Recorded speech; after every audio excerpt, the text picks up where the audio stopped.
Today on Gettin Higgy with it, we are back in creepy London, this time to track down the criminal of the century, the 19th century. I'm Emily Duhigg and we're reviewing Letters from Whitechapel.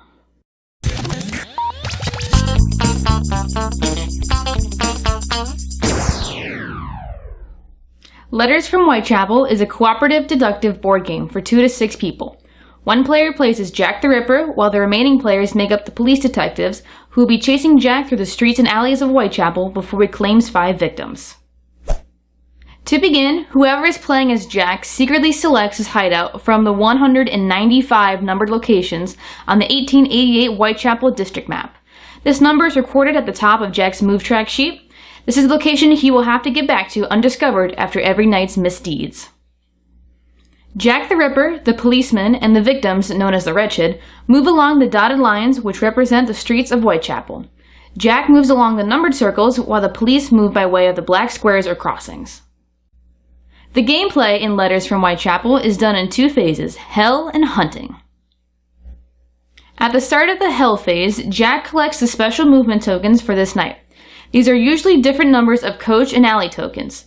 Coach tokens allow you to move 2 adjacent numbered circles. Alley tokens allow you to cross a block of houses, moving from one perimeter numbered circle to another perimeter numbered circle.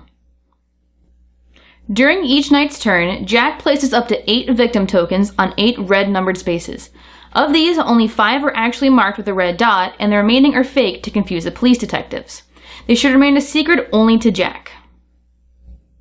The police now place their detective tokens on the yellow crossings to counter Jack's moves, keeping them secret.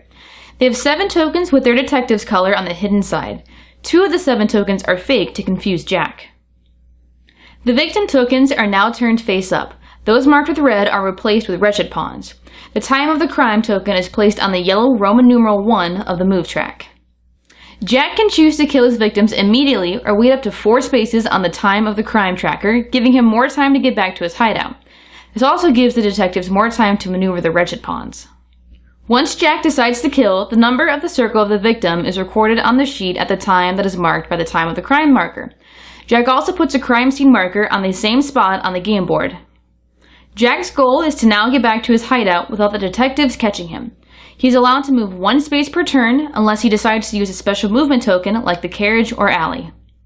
The detectives take turns moving up to 2 spaces to try and find the Ripper's trail. Searching is done per turn by calling out 1 number at a time that are immediately near their detective's pawn. After each number is called, Jack announces if he has been to that location that night or not. If he has, it's marked by a yellowed clue marker and that inspector's turn ends. If you suspect that Jack is on a number near your inspector, you can execute an arrest on that location. If you have caught Jack at that location, then the game is over and the detectives win. If Jack has eluded the inspectors and arrived back at his hideout, he declares that he has escaped, and with that, the night ends. By the 4th and final night, the options for Jack have gotten tougher. The availability of carriage rides and alley escapes is reduced, and during the 3rd night, he must take 2 victims. The inspectors win the game by finding Jack or his hideout. Jack the Ripper wins if he returns to his hideout on the 4th night undiscovered. What do we like about this game? The historical accuracy of the game and its elements is something to behold. The board is of the actual 1888 map of the Whitechapel area. The places where the deaths happen are, for the most part, in their correct places. It includes the famous letters that were sent to the police and the newspapers as power cards.